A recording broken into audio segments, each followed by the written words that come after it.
Good morning, friends. Welcome in Anthronet JRF Academy. Let's start today's sessions.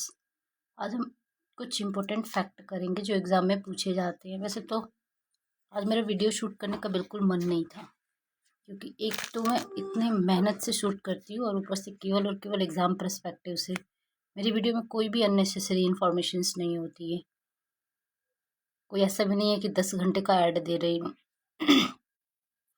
बस जो examination perspective से important है मैं उसी पे काम कर रही हूँ, और आप सभी को ये इजी वे में कंटेंट मिल भी रहा है।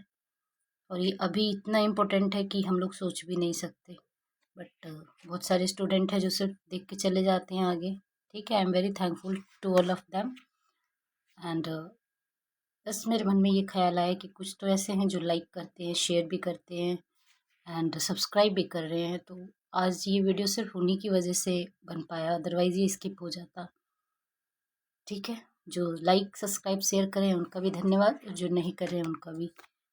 तो हम आज कुछ फैक्ट कर लेंगे जो एग्ज़ाम में पूछे जाते हैं, जैसे कि अभी एग्ज़ाम में जो क्वेश्चन पूछा गया था हमारे,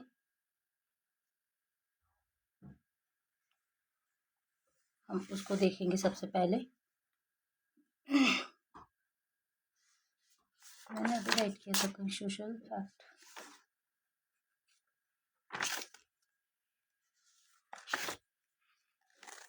क्यों बनाए कोई आपके लिए पूरी वीडियो PYQ की, जब आप लोग प्रमोट ही नहीं करते। चलिए कोई बात नहीं, हम स्टार्ट करते हैं। और उन सीरियस स्टूडेंट के लिए जो ऑलरेडी सीरियस हैं एग्ज़ाम्स के लिए, बिना टाइम को वेस्ट किए। तो सबसे पहले हम 2025 के क्वेश्चन से स्टार्ट करते हैं। इसीलिए किसी भी चैनल पे प्रॉपर वे में चीज़ों को अपलोड नहीं किया जाता है। 1 घंटे तक घुमाया जाता है, उसके बाद आपको टॉपिक पे लाया जाता है, क्योंकि आप लोग सही से अच्छे टॉपिक को प्रमोट नहीं करते। चलिए कोई बात नहीं, यहाँ देखिए 2025 में हमारा एक क्वेश्चन पूछा गया था। 2025 में क्वेश्चन पूछा गया था कि बायोलॉजिकल स्पीसीज का कॉन्सेप्ट किसने दिया। बायोलॉजिकल स्पीसीज का आज हम फैक्ट के बेसिस पे कर रहे हैं, जो एग्ज़ाम में पूछे गए हैं। फैक्ट है, PYQ के फैक्ट है, उनके बेसिस पे केवल क्वेश्चंस कर रहे हैं। देखिए, बायोलॉजिकल स्पीसीज,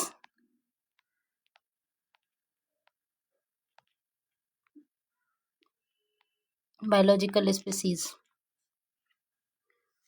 बायोलॉजिकल स्पीसीज का कॉन्सेप्ट। सेकंड जो है हमारा इवोल्यूशनरी स्पीसीज का कॉन्सेप्ट, ये 2025 का है। ओके, इवोल्यूशनरी स्पीसीज का कॉन्सेप्ट। फिर नेक्स्ट है इकोलॉजिकल स्पीसीज का कॉन्सेप्ट, इकोलॉजिकल स्पीसीज का कॉन्सेप्ट।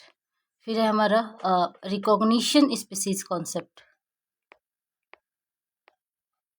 रिकॉग्निशन स्पीसीज का कॉन्सेप्ट। रिकॉग्निशन स्पीसीज का कॉन्सेप्ट किसने दिया था? तो ये हमारा 2025 में पूछा गया था, और टू द पॉइंट है एग्ज़ाम के पर्सपेक्टिव से। इतना टाइम नहीं है कि हम लोग बहुत ज़्यादा अब इसको डिटेल में स्टडी करेंगे। ठीक है, तो हम एग्ज़ाम पर्सपेक्टिव से देखते हैं। सबसे पहले है हमारा बायोलॉजिकल स्पीसीज ऑफ कॉन्सेप्ट। ये तो सबको पता होता है कि बायोलॉजिकल स्पीसीज का कॉन्सेप्ट अर्नेस्ट मेयर ने दिया था, और जिसे नहीं पता है उसे अभी पता चल जाएगा। अर्नेस्ट मेयर ने दिया था। ये जो बच्चे बायोलॉजी के हैं उनको ये एक्सक्लूसिवली पता होगा कि ये बायोलॉजिकल स्पीसीज का concept is given by Ernst Mayr, and evolutionary species इस concept is given by G.G. Simpson. Evolutionary Gaylord Simpson, sorry, George Gaylord Simpson, George Gaylord Simpson. Simpson क्यों दिया था सिम्पसन ने? क्योंकि सिम्पसन की जो स्टडी थी वो इवोल्यूशन से रिलेटेड थी, तो इसीलिए सिम्पसन यानी जॉर्ज गेलॉर्ड सिम्पसन ने जो कॉन्सेप्ट दिया था वो बायोलॉजी इवोल्यूशनरी स्पीसीज का कॉन्सेप्ट दिया था। अब हम देखते हैं इकोलॉजिकल स्पीसीज का कॉन्सेप्ट किसने दिया था। Ecological species concept is given by Leigh Van Valen. Leigh Van Valen, LEIGH, Leigh Van Valen. Valen ने इकोलॉजिकल स्पीसीज का कॉन्सेप्ट दिया था। नेक्स्ट आता है हमारा recognition species concept. Recognition species concept is given by HEH Paterson. HEH Patersons. Let's move on the next concept. एक अभी मैंने वैसे मैंने पहले भी, सॉरी थोड़ा सा गला खराब हो गया है शायद, तो अभी मैंने थोड़े दिन पहले एक बुक पढ़ी थी, उसमें था total fact. Total fact, total fact concept is given by total fact concept total fact and the another concept is social total fact. Total social, देखिए ये कॉन्सेप्ट जो था मुझे याद आ रहा है, ये है सोशल फैक्ट का concept, social fact and the another concept is total social fact.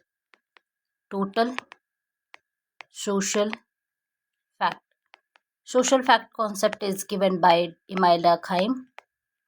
Emile Durkheim.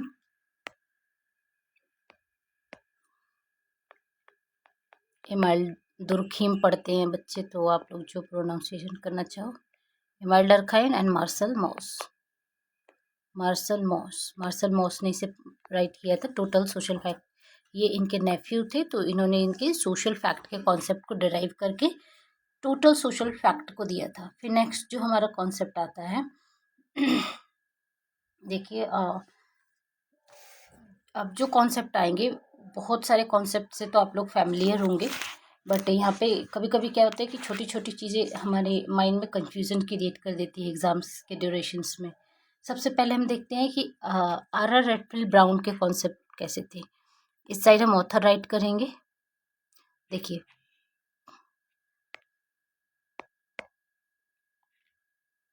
R.R. Robert Redfield, spelling तो सही है ना? हाँ सही है, Redfield brown. Robert Redfield brown ने कौन कौन से कॉन्सेप्ट दिए थे, हम इसके बारे में देखेंगे। रॉबर्ट रेडफील्ड ब्राउन के जो कॉन्सेप्ट थे, पहला कॉन्सेप्ट था great tradition and little traditions. Great tradition, great tradition and little tradition, little tradition, great tradition and little tradition. Second जो कॉन्सेप्ट दिया था उन्हें, देखिए क्या होता है एग्जाम में ना, ये छोटी सी इन्फॉर्मेशन भी कंफ्यूज कर देती है, लगता है नहीं ये तो मेकिन मैरियट का कॉन्सेप्ट है। मेकिन मैरियट ने इस कॉन्सेप्ट को ग्रेट ट्रेडिशंस और लिटिल ट्रेडिशन को यूटिलाइज किया था। ठीक है, जो रॉबर्ट रेडफील्ड ने जो कॉन्सेप्ट दिया था वो था great tradition and little traditions, folk urban continuum. Folk urban continuum, folk urban continuum का कॉन्सेप्ट दिया था, जिसमें इन्होंने दो कॉन्सेप्ट दिए थे, peasant continuum and urban continuum. And continuum word को सबसे पहले यूज भी रॉबर्ट रेडफील्ड ने किया था। ठीक है, चलिए सेकंड एंथ्रोपोलॉजिस्ट की तरफ मूव करते हैं। Second anthropologist was Milton singer.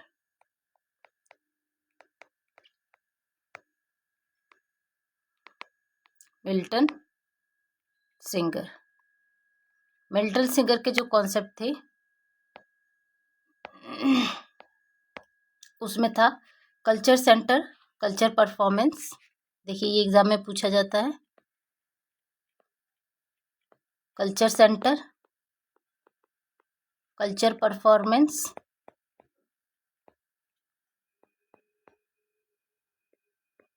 Culture performance और कल्चर स्पेशलिस्ट।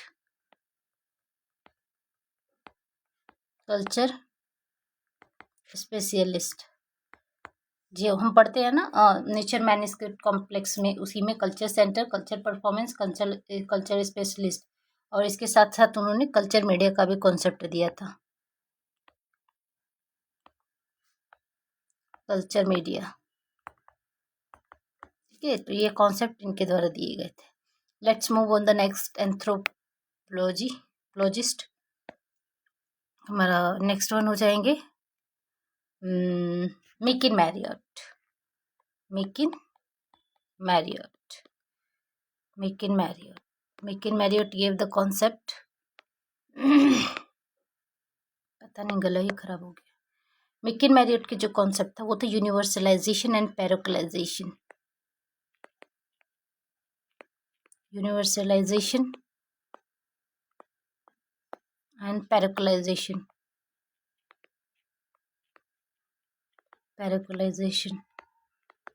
ठीक है, इसी में उन्होंने ग्रेट ट्रेडिशन और लिटिल ट्रेडिशंस के कॉन्सेप्ट को यूज़ किया था। Actually McKim Marriott and Oscar Lewis was a student of Robert Redfield Brown and both are student. ये दोनों ही रॉबर्ट रेडफील्ड ब्राउन के स्टूडेंट थे और दोनों ने ही इनके कॉन्सेप्ट को यूज़ किया था। नेक्स्ट इनके सेकेंड स्टूडेंट को भी देख लेते हैं। Who was the second student was Oscar Lewis. आवाज़ बहुत गंदी आ रही होगी, आई नो। ऑस्कर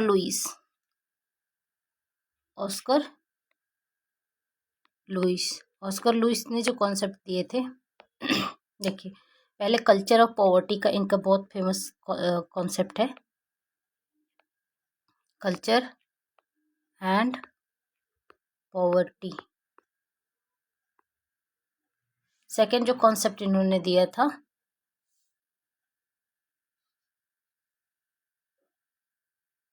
सेकेंड जो इनका कॉन्सेप्ट था वो था कल्चरल कॉस्मोपोलिटन। ये याद रखिएगा, बहुत इंपॉर्टेंट इनका कॉन्सेप्ट है ये, कल्चरल कॉस्मोपोलिटन। ये भी कॉन्सेप्ट इन्होंने दिया था, कल्चरल कॉस्मोपोलिटन का। ठीक है, इसके साथ साथ अब हम पर चलते हैं लुइस डुमोंट की तरफ कि लुइस डुमोंट ने कौन से कॉन्सेप्ट दिए थे। लुइस डुमोंट, ये गला खराब है, देख लेना, थोड़ा सा मैनेज करना। लुइस डुमोंट जो थे वो इंडियन नहीं थे, वो शायद फ्रेंच ही थे शायद। उन्होंने इंडियन की स्टडी जो की थी वो उन्होंने इंडोलॉजिकल बेस्ड स्टडी की थी और उनकी बहुत फेमस किताब है होमो हायरचिकस एंड इक्वालिस। ठीक है, पहले उन्होंने डिवीजन की स्टडी की, फिर इक्वालिस की स्टडी की। इसके सिवा और भी उन्होंने बहुत सारी स्टडी की।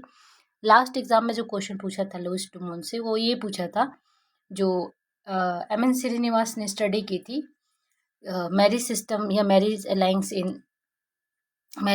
इन मैसूर विलेज, उसमें किसने अलायंस थ्योरी को क्रिटिसाइज किया था। तो सुनने में तो लेवी स्ट्रॉस या ऐसे निधम या फिर कुछ आता है, लेकिन हमें पता है अलायंस थ्योरी को सपोर्ट करने वाले 3 लोग थे। पहले थे लेवी स्ट्रॉस, फिर सेकंड थे हमारे लुइस डुमोंट, फिर थे निधम। और ये जो अलायंस थ्योरी डेवलप की गई थी वो अपोजिट यानी रॉबर्ट रेडफील्ड के जस्ट अपोजिट में डेवलप की गई थी। उनके कॉन्सेप्ट यानी जो डिसेंडेंट थ्योरी थी उसके अपोजिट में डेवलप की गई थी। तो इसीलिए यहाँ पे आंसर जो था लुइस डुमोंट था। तो लुइस डुमोंट का अब हम वो देखते हैं इन्होंने कौन से कॉन्सेप्ट दिए थे। सबसे पहला इनका कॉन्सेप्ट था बाइनरी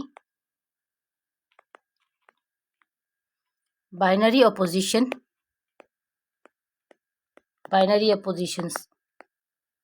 कास्ट एंड प्योरिटी का इन्होंने कॉन्सेप्ट दिया था बाइनरी अपोजिशंस में, प्योरिटी एंड पॉल्यूशन का,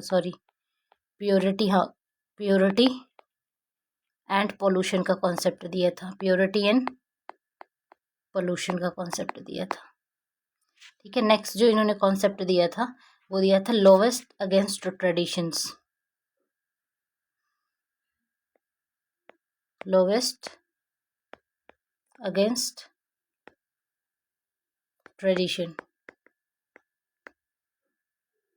लोएस्ट अगेंस्ट ट्रेडिशंस, ये इन्होंने कॉन्सेप्ट दिए थे लुइस डुमोंट ने। तो इसको हम याद रखेंगे। फिर हम नेक्स्ट मूव करेंगे सॉल्ट टेक्स्ट। एग्जाम में ये सारे कॉन्सेप्ट पूछे गए हैं किसी न किसी ईयर। तो देखिए नेक्स्ट जो हमारे हैं वो है सॉल्ट टेक्स्ट। सॉल्ट टेक्स्ट का क्या कॉन्सेप्ट था भाई? सॉल्ट टेक्स्ट के ऊपर तो पूरा कई सारे प्रोग्राम भी हैं। सॉल्ट टेक्स्ट के क्या कॉन्सेप्ट था? सॉल्ट टेक्स्ट ने जो कॉन्सेप्ट दिया था वो दिया था एक्शन एंथ्रोपोलॉजी का, action anthropology. Action anthropology. Spiritism का कॉन्सेप्ट दिया था रॉय ने, एससी रॉय ने। एससी रॉय ने जो कॉन्सेप्ट दिया था वो कॉन्सेप्ट दिया था स्पिरिटिसिज्म। ठीक है। बोंगेइज्म का कॉन्सेप्ट किसने दिया था? बोंगेइज्म का कॉन्सेप्ट दिया था डीएन मजुमदार ने।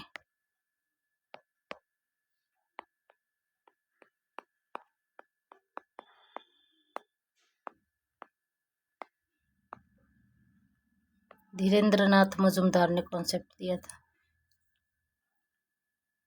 ठीक है। उसके बाद जो हमारे कॉन्सेप्ट आते हैं, ऐसे तो बहुत सारे हैं लेकिन सारे इम्पोर्टेंट भी है, क्या करूँ बताऊँ या नहीं? बता ही देती हूँ क्योंकि एग्जाम में पूछे जाते हैं, ये कॉन्सेप्ट भी पूछे गए हैं। बैकवर्ड हिंदू, देखिए बैकवर्ड, पहले मैं कॉन्सेप्ट राइट कर देती हूँ। पहले है हमारा, नहीं, जीएस गुरिये, अच्छा ये इधर उधर हो गया, सॉरी, जीएस गुरिये। नेक्स्ट हमारा है एएल क्रोइबर, एएल क्रोइबर। नेक्स्ट हमारा है जे ब्रीमैन,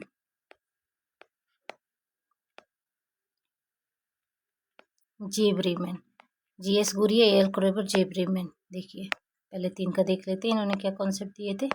देखिए जीएस गुरिये का तो बहुत फेमस कॉन्सेप्ट है बैकवर्ड हिंदू, बैकवर्ड हिंदू का कॉन्सेप्ट दिया था इन्होंने। एएल क्रोइबर का कल्चर क्लाइमेक्स, कल्चर इंटेंसिटी का कॉन्सेप्ट दिया था। इसके साथ साथ उन्होंने और भी बहुत सारे कॉन्सेप्ट दिए थे। देखिए कल्चर क्लाइमेक्स,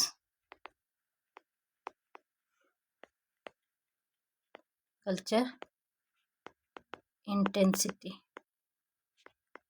कल्चर इंटेंसिटी। इसके साथ उन्होंने organic and super organic culture का भी कॉन्सेप्ट दिया था एएल क्रोइबर ने, उसको भी हम याद रखेंगे। ठीक है। जे ब्रीमैन का जो कॉन्सेप्ट था, उन्होंने सोशियो हिस्टोरिकल एनालिसिस डायक्रॉनिक। इन जेएल ब्रीमैन का जो कॉन्सेप्ट था socio historical analysis, socio historical analysis का कॉन्सेप्ट दिया था, सोशियो हिस्टोरिकल एनालिसिस का कॉन्सेप्ट दिया था। अब जो आएंगे वो देखिए पोस्ट मॉडर्निज्म से, तो थोड़ा सा उसको ध्यान से करेंगे। पहला है हमारा पियरे बोरुदी, पहले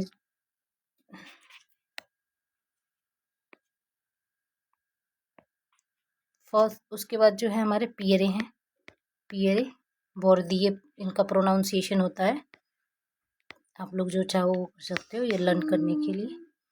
फिर नेक्स्ट जो हमारे हैं वो है मिशेल फौकॉल्ट,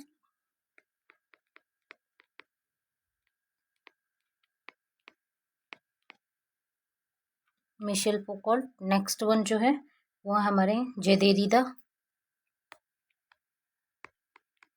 जे देरिदा ने डिकंस्ट्रक्शंस की थ्योरी दी थी।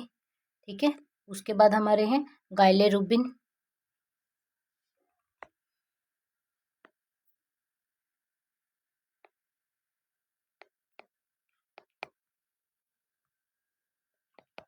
गाइले रूबिन।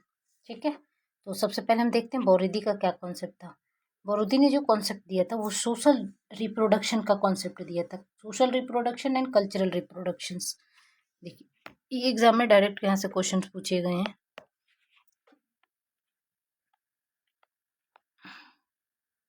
सोशल रिप्रोडक्शन और कल्चरल रिप्रोडक्शन, और cultural reproductions. Apart from this, he gave taste and symbolic violence concept. Taste and symbolic violence का कॉन्सेप्ट दिया था। मिशेल फौकॉल्ट का तो सबको पता है कि उन्होंने पावर, डिस्कोर्स एंड पैनोप्टिज्म, इसके अलावा भी उन्होंने बहुत सारे कॉन्सेप्ट दिए थे, पर इनका जो पावर का बहुत फेमस है, पावर डिस्कोर्स एंड पैनोप्टिज्म। पैनोप्टिज्म का कॉन्सेप्ट दिया था। फिर हमारे दरिदा ने डीकंस्ट्रक्शंस की थ्योरी दी थी।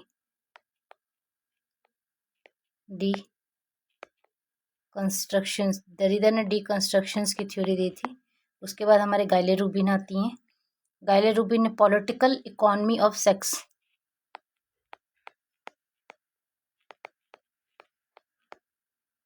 पॉलिटिकल इकोनॉमी ऑफ सेक्स का कॉन्सेप्ट दिया था। And the traffic of women इनकी किताब थी, ये एग्जाम में पूछा गया। गाइले रूबिन की बुक थी एक, ट्रैफिक ऑफ वीमेन। बुक का नाम याद रखा गया, 1999 की बुक थी ये। इसकी क्रोनोलॉजी कभी कभी पूछ देता है। फिर नैन्सी चौधरी थी। Nancy Chodorow female anthropologist, feminist थी बेसिकली, पोस्ट मॉडर्निस्ट से बिलोंग करती हैं नैन्सी चौधरी। नैन्सी चौधरी हैं। नैन्सी चौधरी ने क्या कॉन्सेप्ट दिया था? इनका कॉन्सेप्ट था reproduction of mothering. Reproduction of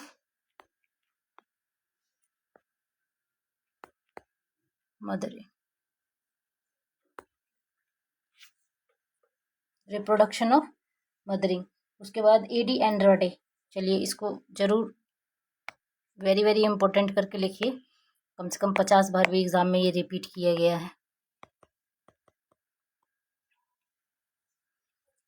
mutated group concept क्या है?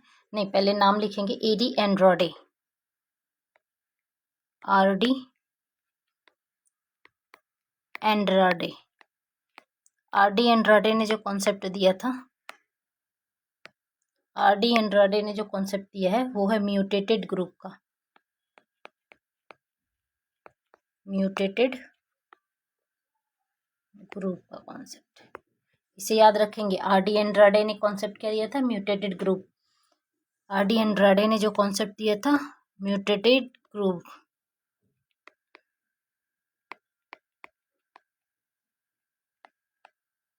आरडी एंड्राडे ने जो कॉन्सेप्ट दिया था, म्यूटेटेड ग्रुप।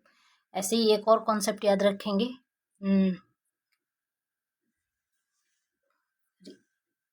एंड्रे रिचर्ड का कॉन्सेप्ट था। ठीक है, आएगा तो मैं बताऊंगी। मैट्रिलिनियल पजल का कॉन्सेप्ट है जिसे सैली रिचर्ड और एंड्रे रिचर्ड ने दिया था। ये आरडी एंड्राडे का है, वो उसको दिया था एंड्रे रिचर्ड। ये टच होते ही स्क्रीन चेंज हो जाती है और बिना टच हुए लिखा नहीं जाता। एंड्रे रिचर्ड, एंड्रे रिचर्ड थे, उन्होंने मैट्रिलिनियल पजल का कॉन्सेप्ट दिया था। मैट्रिलिनियल पजल, ठीक है। इसके साथ साथ जो एंड्रे रिडर थे मैट्रिलिनियल पजल से, और कौन कौन जुड़े हुए थे मैट्रिलिनियल पजल से जो ऐड थे, इनकी वाइफ थी शर्ली रिचर्ड और मैरी डगलस। कभी कभी एग्जाम में एक बार पूछा था कि मैरी की स्पेलिंग देख लेना, डगलस। ये पूछा था कि मैट्रिलिनियल पजल से कौन कौन रिलेटेड है, तो ये आप लोग देख लेना। चलिए नेक्स्ट देखते हैं। यहाँ पे सी एंड अर्थ का कॉन्सेप्ट तो आपको पता ही होगा, लीला दुबे का है। मल्टी वोकैलिटी का कॉन्सेप्ट विक्टर टर्नर ने बहुत सारे कॉन्सेप्ट दिए थे, जैसे कि सबसे इम्पोर्टेंट है उनका विक्टर टर्नर का जो कॉन्सेप्ट है, उसमें मल्टी वोकैलिटी का कॉन्सेप्ट बहुत फेमस है। मल्टी वोकैलिटी, ठीक है। ये तो सोशल फैक्ट, चलिए ये भी कर ही लेते हैं, थोड़ा सा ही है। Total social fact we already tell you. And culture of poverty, Oscar Lewis already know. Rural compositions, culture theme concept was given by, अच्छा ये उल्टा हो जा रहा है बार बार मेरे से, ठीक है। मॉरिस ई ऑपलर का कॉन्सेप्ट था, कौन थे?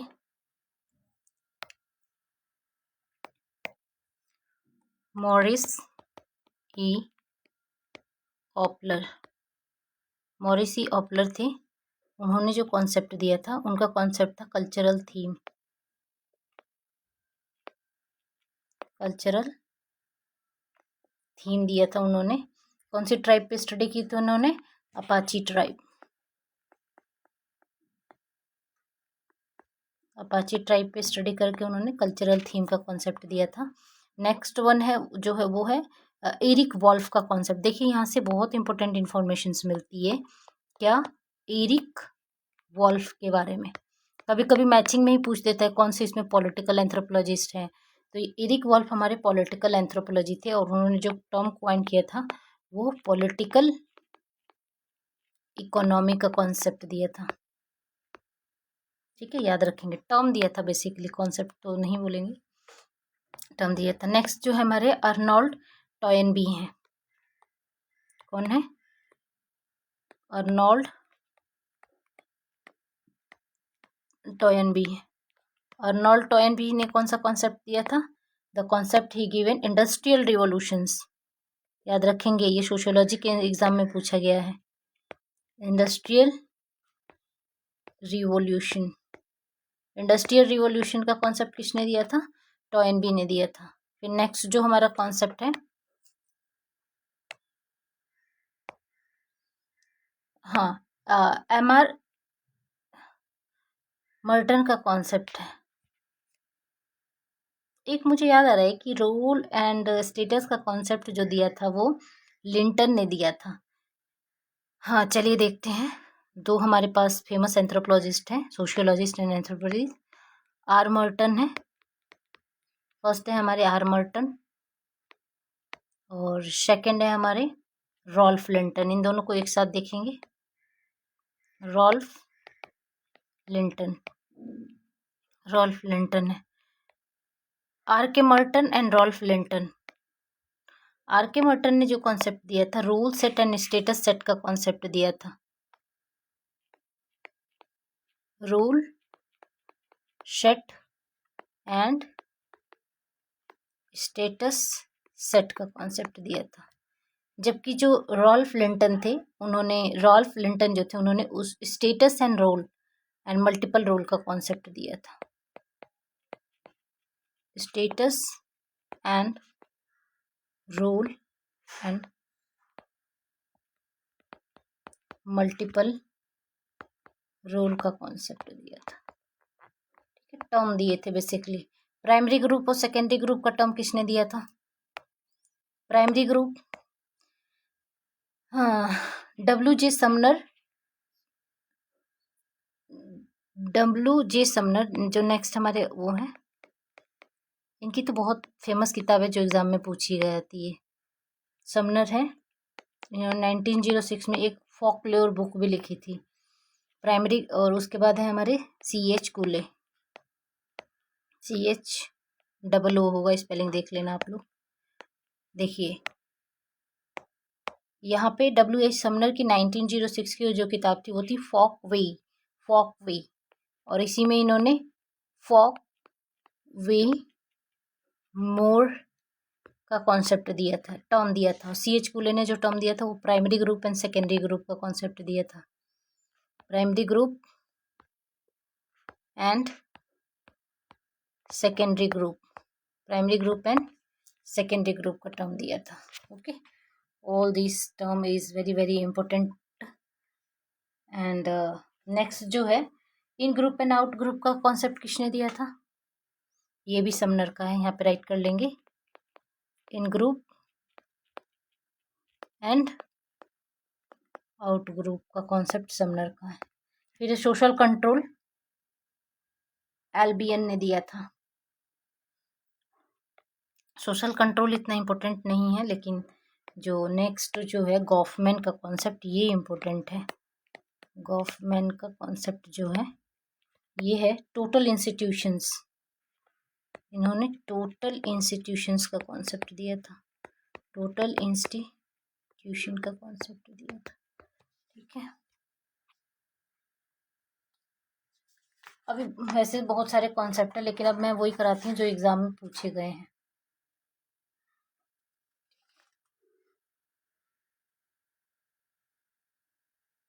जो एग्ज़ाम में पूछे गए हैं उनके बारे में देख लेते हैं। एक बहुत सारे कॉन्सेप्ट हैं इसमें, एक क्लास और होगी तो ये कंप्लीट होंगे। ठीक है, जो एक कल्चरल डिटर्मिनिज्म, देखिए contra culture,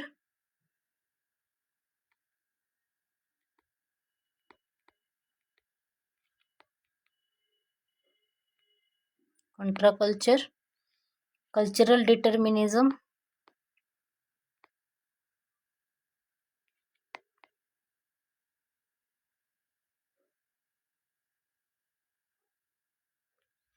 contra culture, culture determinism, animism, animatism, naturalism. और हमारे सिलेबस में क्या मेंशन है, सिलेबस भी यहाँ नहीं है। Okay, let me check syllabus, कौन सा कॉन्सेप्ट मेंशन है रिलीजियस स्टडीज़ में। हाँ देखिए कौन कौन से मेंशन है। पहला है एनिमिज्म, फिर है एनिमेटिज्म, फिर है मनाइज्म, फिर है बोंगेइज्म, फिर है टोटेमिज्म, देखिए टोटेमिज्म है, बोंगेइज्म हम ऑलरेडी पढ़ चुके हैं, मनाइज्म है, मनाइज्म। ठीक है, देखिए यहाँ से ये एग्जाम में पूछे गए हैं। कॉन्ट्रा कल्चर का कॉन्सेप्ट किसने दिया था? कॉन्ट्रा कल्चर का कॉन्सेप्ट जो वो था मिल्टन यंगर ने दिया था, सिंगर ने नहीं दिया था। देखिएगा, मिल्टन यंगर ने दिया था। कल्चरल डिटर्मिनेशन का लेजी वाइट ने दिया था, बहुत फेमस है ये इनका कॉन्सेप्ट। एनिमिज्म का आर्मेरिट, एनिमिज्म तो ईवी टाइलर का है, ईवी टाइलर का है। एनिमेटिज्म टी आ रहा है तो टी नहीं होगा, तो ये आर्मेरिट का कॉन्सेप्ट है, आर्मेरिट का कॉन्सेप्ट है। और नेचुरलिज्म जो है वो मैक्स मुलर का कॉन्सेप्ट है, मैक्स मुलर का है। और टोटेमिज्म तो डर्कहाइम ने दिया था, डर्कहाइम का कॉन्सेप्ट है। आप लोग कमेंट में बताओगे कि मानाइज्म का कॉन्सेप्ट किसने दिया था, ये आप लोगों के लिए कमेंट करिए। फिर भी देख लेते हैं कौन बताता है मैनाइज्म का कॉन्सेप्ट किसने दिया था। तो ये आज के हमारे टॉपिक हैं जिसमें हमने डिफरेंट इम्पोर्टेंट कॉन्सेप्ट देखे, कौन सा कॉन्सेप्ट किसने दिया था जो एग्ज़ाम में पूछे जाते हैं। और ये ठीक है, वीडियो को लाइक कर दें, चैनल को सब्सक्राइब कर लें। Thanks for watching. एंड थोड़ा सा मोटिवेशन मिलेगा तो मैं आने वाले एग्ज़ाम के लिए और अच्छी वीडियो बना दूंगी, और उसमें उससे क्वेश्चन ज़रूर आएंगे। इसमें ऐसा नहीं है कि आप घूम रहे हो हर जगह, नहीं, ये बस एग्जामिनेशन पर्सपेक्टिव से वीडियो बनी हुई है, टू दी पॉइंट है। Thanks for watching.